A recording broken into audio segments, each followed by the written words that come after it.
Qual é o verdadeiro fundamento da Umbanda? Nós vimos diversas vertentes, diversas linhagens de Umbanda, diversos babás, iás, pais de santo, mãe de santo, enfim, diversos dirigentes, cada um traz o seu fundamento. Mas qual deles está certo? Qual deles está errado? Vamos entender um pouquinho sobre essa questão dos detentores da verdade e aí logo nós compreenderemos o que é o fundamento verdadeiro da Umbanda. Vem comigo nesse vídeo de hoje.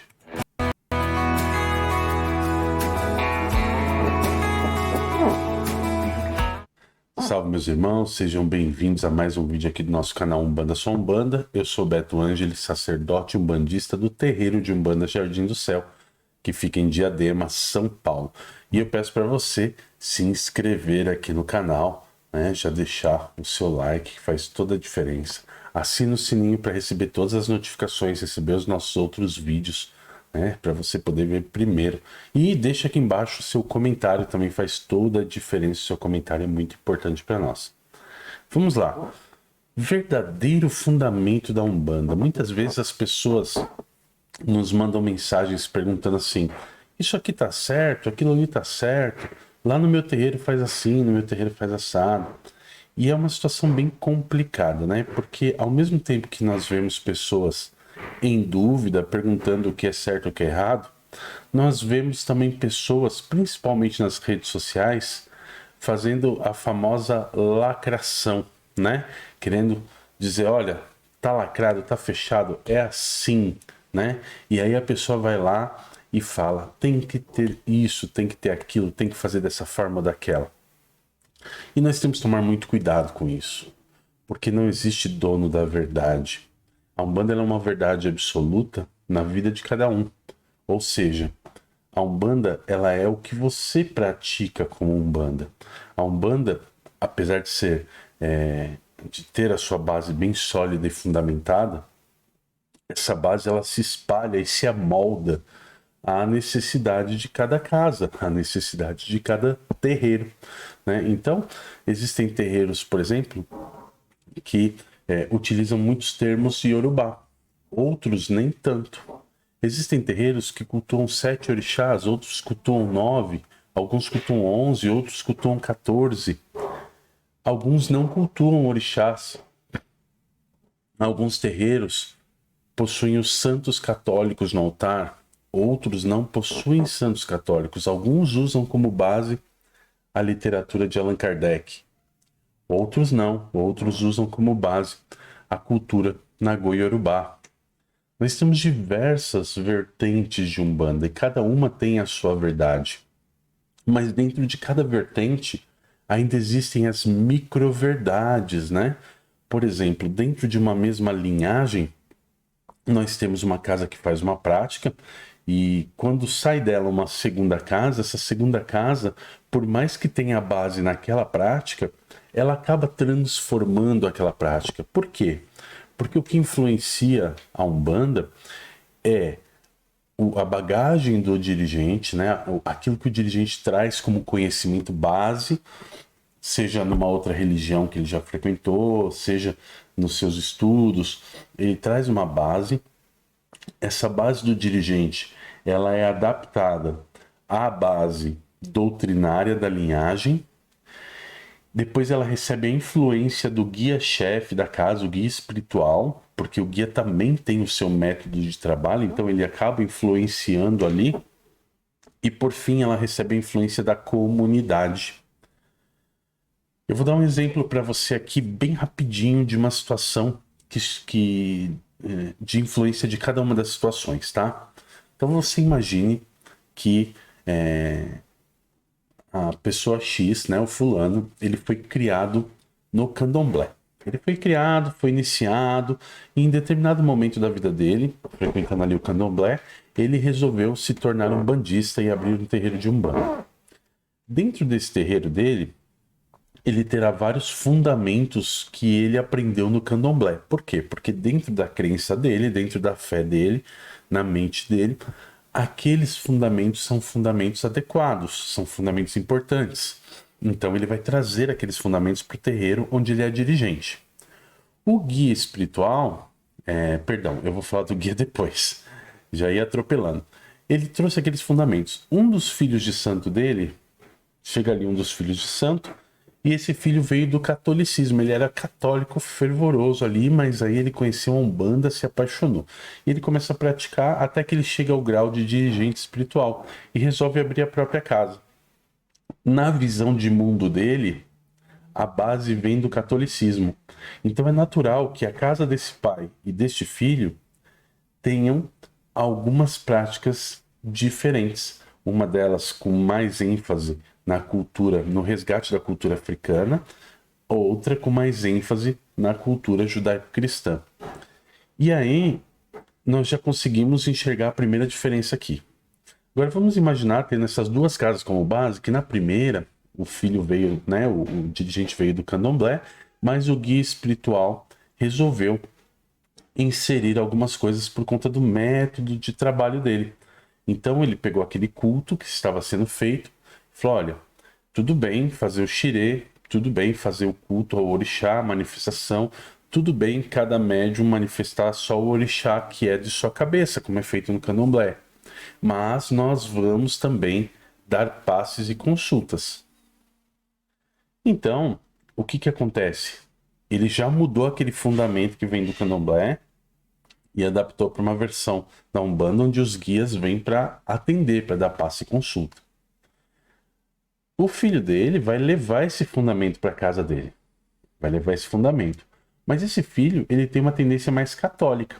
Então, para ele fazer aquele xirê, fazer aquele rito semelhante ao que é praticado na matriz africana, ele faz por obrigação ali, porque é mais complexo para ele, uma vez que ele tem uma cabeça anterior católica, né?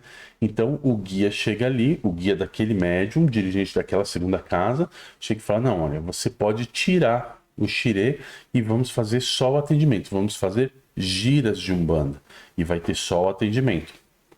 Então, você percebe que duas casas de uma mesma linhagem, que se respeitam, que caminham juntas, já praticam de formas diferentes.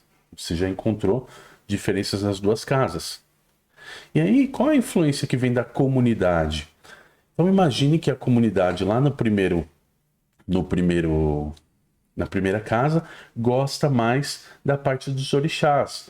Não precisa tanto de consulta, não precisa tanto de passe. Então, o que vai acontecer com aquela casa? Ela vai diminuir o tempo de consulta e de passe e aumentar o tempo de orixás para atender ali o desejo e a necessidade da comunidade.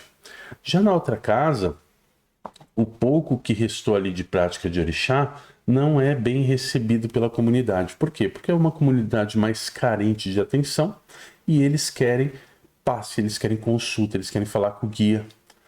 Então começa a se diminuir nessa segunda casa o trabalho feito unicamente com orixás para aumentar o trabalho feito com os guias espirituais. Então você já começa a ver que a comunidade amolda ali a casa. E aí, no final das contas, a gente vem e pergunta, qual dos dois está correto? Qual dos dois está com o fundamento correto? Entenda, o fundamento base da Umbanda, ambos praticam. O que é fundamento base da Umbanda? O fundamento base da Umbanda é a manifestação do espírito para a caridade. Então, tem manifestação espiritual? Tem. Estão atuando na caridade? Sim. Ok. O resto são fundamentos doutrinários. E esses fundamentos doutrinários, eles variam, não tem a verdade absoluta. Então, é muito comum a gente ver pessoas que muitas vezes estão estagnadas ali na sua caminhada, né? Já não tem mais nada a buscar, mas não porque sabe tudo, mas simplesmente porque não tem ou condições técnicas, psicológicas, mentais de buscar algo novo, ou simplesmente porque acham que sabem tudo. Então, é comum você ouvir dessas pessoas, olha, aquilo é errado, isso é certo, o meu jeito é certo e o outro é errado. Mas você tem que tomar muito cuidado com isso, porque no momento em que eu digo que a minha verdade está correta, eu estou dizendo que todo o resto é mentira. Então, você imagina um mundo de Umbanda, milhares de terreiros, e o meu é um deles, é um grãozinho de areia ali no meio. E aí eu digo que o meu está certo. Se eu digo que o meu está certo, todos os outros por consequência, estão errados. É uma questão aí de eliminação. Se um está certo e os outros não fazem igual este, os outros estão errados. Então nós temos ali, imagine uma praia com milhões de grãos de areia e um brilhando ali no meio, só um brilhando. É o único dono da verdade, é o único dono da razão. Será que é ele que está certo ou ele que está errado? Então é muito perigoso nós ouvirmos e nós darmos ouvido a pessoas que dizem ser detentoras da verdade. Muitas vezes a gente acaba ouvindo das pessoas coisas extremamente desconfortáveis, desagradáveis em relação à religião, que na verdade nos faz ter dó, né, da pessoa. Você acaba tendo dó, falando assim, nossa, essa pessoa tem tudo para ser um ícone e acaba esvaindo, acaba se deixando levar pela vaidade, pelo egocentrismo, achando que é dono da verdade, que é dono da razão. Então é preciso tomar muito cuidado. E você, meu irmão, minha irmã, que costuma orientar, auxiliar pessoas, responder perguntas para as pessoas, tenha em mente o seguinte: quando você responde uma pergunta, é preciso você dizer, essa é a minha verdade, é assim que eu pratico. E deixe claro que isso não faz com que os outros sejam inválidos. O fato do outro praticar diferente não quer dizer que ele esteja errado. É uma outra prática. O fato de você praticar dessa forma não quer dizer que você está certo. É a sua prática, né? Então, o certo e errado na Umbanda se restringe unicamente à caridade e à manifestação espiritual. Tem um terreiro que tem atabaque, tem um terreiro que não tem. E aí, quem está certo, quem está errado? Ninguém. Os dois manifestam guias? Sim. Os dois praticam a caridade? Sim. Então, os dois estão certos. Tem um terreiro que tem um tipo de defumação, outro tem outro tipo. Tem um terreiro que tem camarinha, tem outro que não tem camarinha. Tem um terreiro que tem ali o sacrifício animal, tem terreiro que não tem. E são fundamentos, são visões de Umbanda. A Umbanda é cada um de nós. A Umbanda é o nosso íntimo, a Umbanda é aquilo que nós vibramos, a Umbanda é aquilo que nós praticamos. Você vai encontrar umbandas que cultuam orixás típicos da relação Nagô-Yorubá, né, com a divindade.